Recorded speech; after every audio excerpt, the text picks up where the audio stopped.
Britain lost World War II. Here's why. I've come to the conclusion that the United Kingdom and the Allies generally actually lost World War II.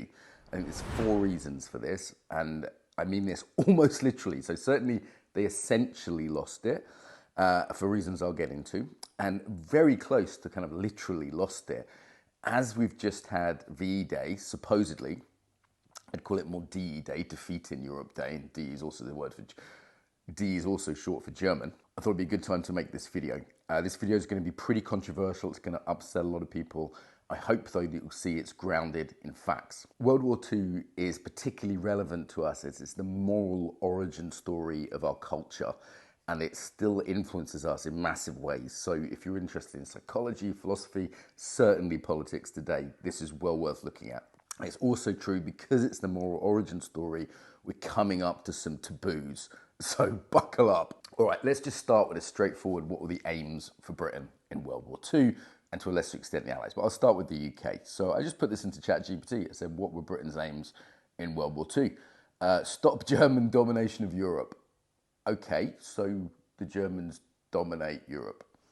Now, I mean, they do. They dominate the EU and economically, so that aim wasn't met. Second one, to preserve the British Empire. Well, within 20 years of World War II ending, the British Empire had completely collapsed, and it started collapsing immediately after World War II. So that goal wasn't met. Third goal, survival of homeland. For reasons I'll come to, clearly not the case. Britain, as was then in 1939 when the war began, simply does not exist anymore. That homeland has not survived. Next goal of Britain in World War II, to maintain some kind of prosperity. Britain is not now a wealthy country. I travel widely in Europe, and it's clear to me in terms of sort of real standards of living, Britain is not prosperous. We've essentially bankrupted ourselves with World War II. Whenever I'm in sort of Scandinavia, for example, Switzerland, even places like Slovenia and Croatia, I think, you know what, the standard of life just looks a lot better here. Anecdotally, I'm now visiting the UK, and as soon as I got here, I was just like, what a dump. A little survey I did actually said that if people had another passport, 3/4 of my friends would leave the UK. So it's pretty anecdotal. So it's just a little survey, but I think it just shows people get, particularly people who have travelled, we are not now a prosperous country. More broadly, we can say Britain's aim for World War II was to maintain global influence. We're the least influential we have been. Like, Russia just laughs at us. We're an irrelevant little country that's frankly America's bitch at this point. So that's point 1 of 4 I'm going to make, that simply we lost World War II just based on our goals for World War II. I don't know how you could say we met those goals, like empire, prosperity, Germany not running Europe. We lost. So that's the first and most literal one, but I think in some ways the least interesting of the 4 I'm going to espouse here. Okay, reason 2. We have been invaded. Now, this is emotive language, but it's factually the case. So, I'm in London. London is now official number 36% British. Unofficial number, with unrecorded people, under 30%. I'd say something like 25%. So the idea of British people being replaced in the capital, this isn't a theory. It's definitely not a conspiracy theory. It's a democratic fact, even by government figures. I mean, I was just walking by a school yesterday. I'm in Islington, central London, home of the Champagne Socialists. Sort of relatively nice area, though. Honestly, it's terrifying in terms of the urban degradation now. Certainly far less safe than it would have been in 1939. I was walking by school, and I heard like 10 languages going on. And people often say, oh, at least we're not speaking German. It's like, yeah, but we're speaking Swahili and Somali and Pushtun. And it's like, the idea of we even has been disintegrated. The absolute gaslighting that's happened around this. People saying, okay, yeah, Britain hasn't been invaded. Okay, well, hang on. How do we define an invasion? How about this? A non-consensual movement of people into a country with a pre-established group. Like, that would be a pretty normal standard definition. There's never been a democratic mandate for mass migration. Now, I'm from a family of migrants. I'm a migrant myself elsewhere. Migrants are not always bad people. Often they're very good people. But there hasn't been a democratic mandate for this. Whenever there was polled at any point from the war to today, the vast majority of British people said, we do not want this. Brexit essentially was an unofficial poll for that as well. People saying no more migration, and actually the traitorous class that we have poured migration into this country. Now, people say Britain's always been a nation of migrants. No, it hasn't, okay? Since, let's see, the last 1,000 years, the population of this country has been relatively stable. You know, a few Huguenots here and there, a little bit of this group or that group, but tiny numbers. A little bit of fresh water, I'd say it's good for a culture, good for a society, but certainly the numbers that have come in recently. 1.2 million last year. Again, official number, so unofficial number, a lot more.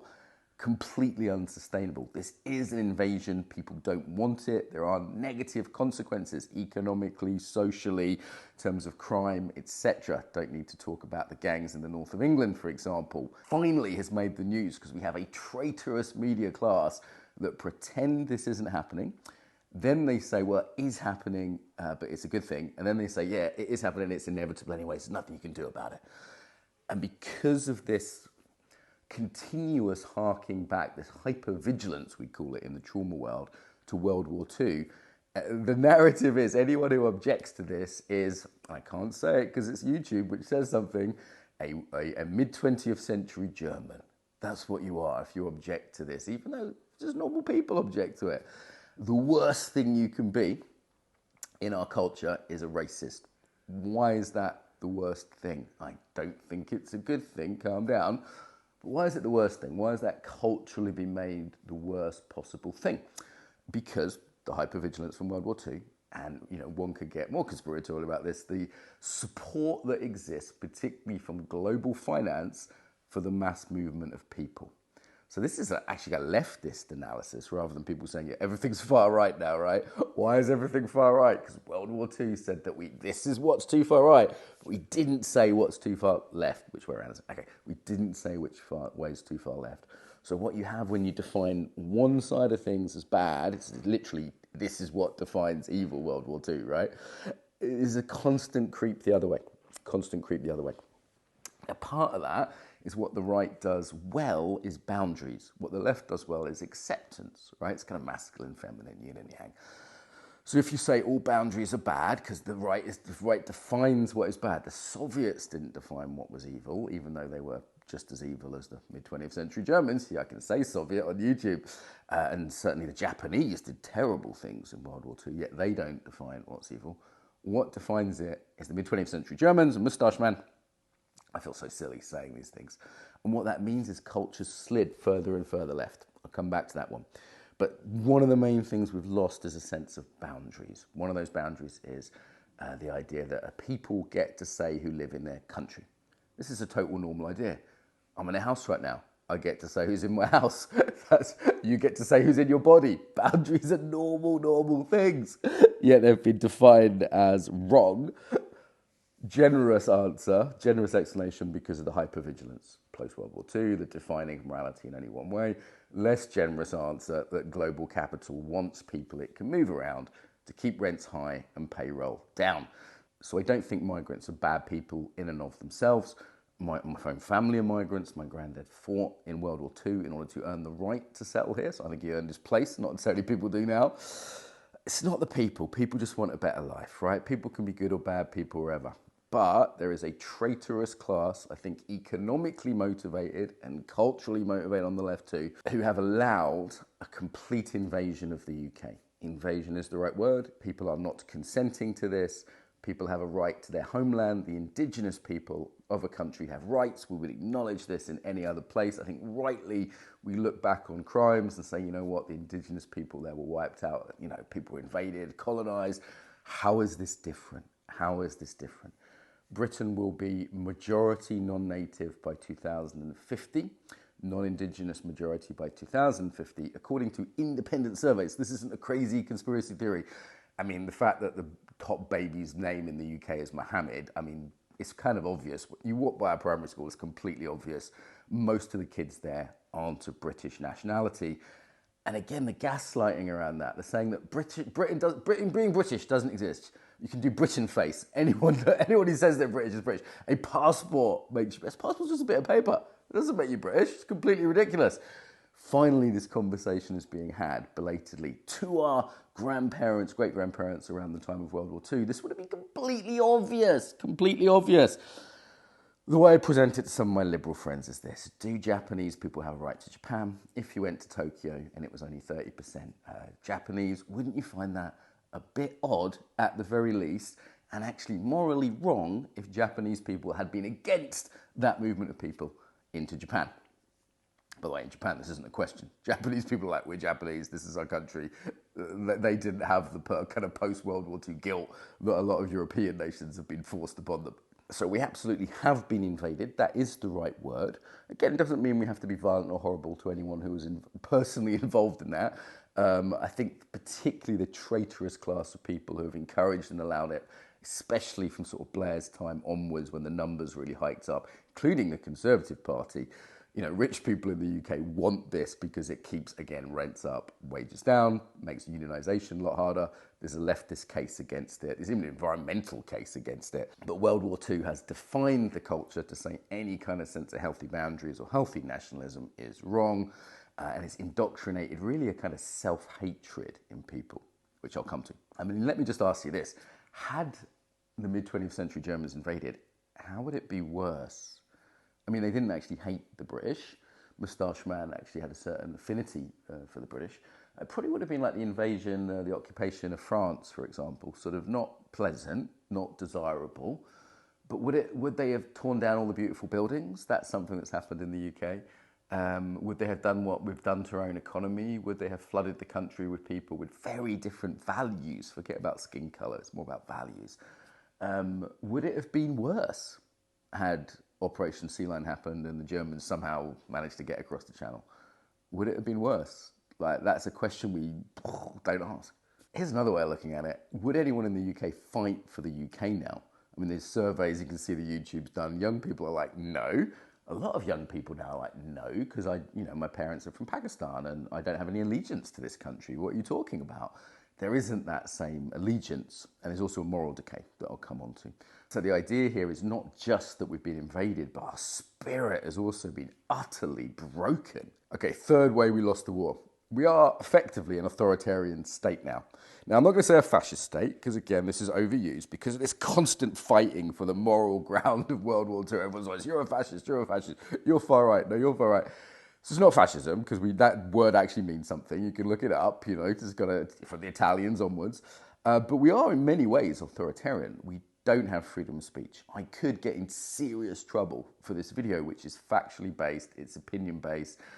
The fact that we have laws around hate, these really strange Orwellian laws, which say, hate, I mean, that's a feeling. How can that be a law? Offence, like, how can that be a law? There is a two-tier justice system. We have, like the mid-20th century Germans, we have a racially tiered justice system, like in this country. People are being arrested for memes. There is no free speech anymore. And again, because World War II defines what is morally permissible, and that has moved further and further left, what counts as far right and outside of the first sort of morally allowable, and now legally allowable, that's moved further and further left, right? I posit this. If you took a bunch of guys who fought in World War II, their views would now be, for Britain, to be clear, their views would be considered far right. My granddad's views, even as an Irish immigrant volunteer, would be considered far right. Yeah, so this video could get me in trouble. It's almost certainly going to get demonetized. I might get stopped at Heathrow, have my phone taken off me under anti-terrorism laws. This has happened to other YouTubers. I might be detained without the right to remain silent. This has happened to people on YouTube. Look it up, Lord Miles, for example. Why? Because of this World War II hypervigilance. I'm laughing because it's absurd. We do live in an authoritarian police state. I'll be walking around London today. I'll be on camera at least 200 times. So some people say it's 200 times on average a day in the UK, maybe more like 2,000 in London. I will be surveilled. I'm being surveilled online. The government have access to the back rooms of all the social media accounts, YouTube, etc. My phone spies on me. This is like common knowledge now. Like, no one's doubting, I think, that their phone is spying on them in their own house. So George Orwell, who was a socialist actually, but George Orwell, of course, predicted this, the double think. People often think of the sort of cameras of 1984, which is the case. now in the UK. But what he was really good at was how people control language. So language has become controlled. The new sins that we have now, right? Like Islamophobia, the psychologizing, which is something the Soviets did, and the use of certain language to force us into a way of thinking and to not allow us to think in a certain way. So I would say, yes, we live under an authoritarian state. The fact that I'm anxious to make this video, the fact that my team regularly say, don't make videos like this, Mark, it's bad for business, we're going to get deplatformed, it will get demonetized. It's not a Nazi state. Oh, I said it, bleep that out. It's not a mid-20th century German state. It's not a fascist state. But it is an authoritarian state that doesn't allow free speech. There is no doubt about that. So this is another reason I say we've lost World War II, because we have lost our freedom. Okay, last reason we lost World War II. World War II is often presented as a moral war, a just war. And I think, there is definitely a case for that. I would say, though, that the moral decay in the UK is such that we can say what the events that started in World War II that led to this kind of global consumer, money-based culture rather than any kind of values-based culture have meant we have lost. I think our grandparents would be fought in World War II would be disgusted at the average morality. I was just at a celebration of VE Day in Islington, so some major central area of London. There was like a dozen people there. Like, no one actually cared. There was a few like hoodie youth around who didn't actually know what World War II was, from what I could hear them saying. They were sort of, what is this VE thing? And the general ethics and morality of people as such is degraded through materialism, leading to hedonism, leading to narcissism and narcoticism. I break this down in some of my other videos. The materialistic culture that really ramped up after World War II has led to a moral decay of the entire society, where people wouldn't be willing to fight for the country, don't have a sense of the Volk, the people don't have a sense of what was fought for in World War II. Yeah, Churchill managed to quote, like, what are we fighting for if not, our own culture? There's quotes from that from Churchill, and it's like, well, what are we fighting for? If I look around in London today, I just see hedonism and materialism. Young people want fame. Most older people just want money, status. We have no moral spine. We have lost the moral war for our culture. I think this is very obvious at this point. If you look at the mental health of people, you'll see how we are incredibly miserable as a society. You can see that with the self-medication of alcohol and drugs. You can see that in the rates of self-deletion, another thing I can't say on YouTube.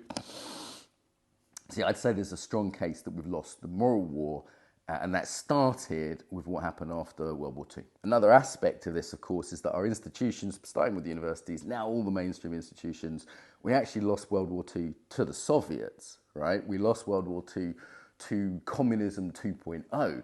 The diversity politics, the supposed diversity politics, which just means anyone who isn't white British. That's all. Like, diversity flag, it means anyone who doesn't breed and anyone who isn't white British. That's all it means. That is what it's against. It's like the Orwellian stuff. It's the opposite of what it's saying. So all that stuff is essentially communism 2.0. Okay, it's neo-Marxism. So woke is neo-Marxism. That is now the dominant religion of the culture. If you don't think it's religious, and that is essentially the ethos we lost out to, as the pseudo-religion, if you will, of communism in a slightly different format, or instead of sort of bourgeoisie and working class, it's white people and all the other sections, as they're called, everyone else. Ask a liberal friend this. Ask them, what's too little racism? Blows their mind.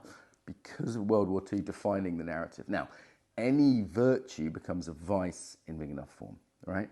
So anything, I'm not for racism, racism is bad. But is it the ultimate evil as defined by the World War II narrative?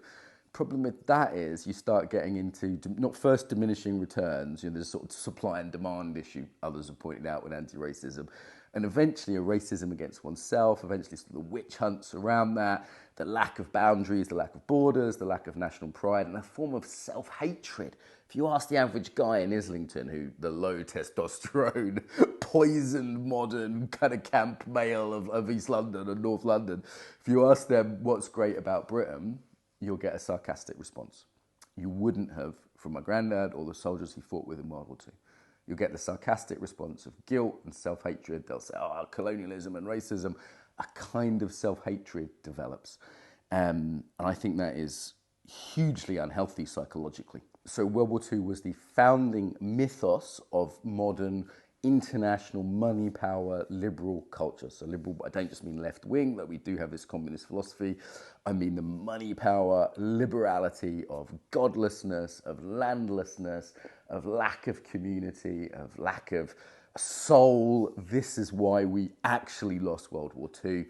I honestly don't see a case at this point that we won it.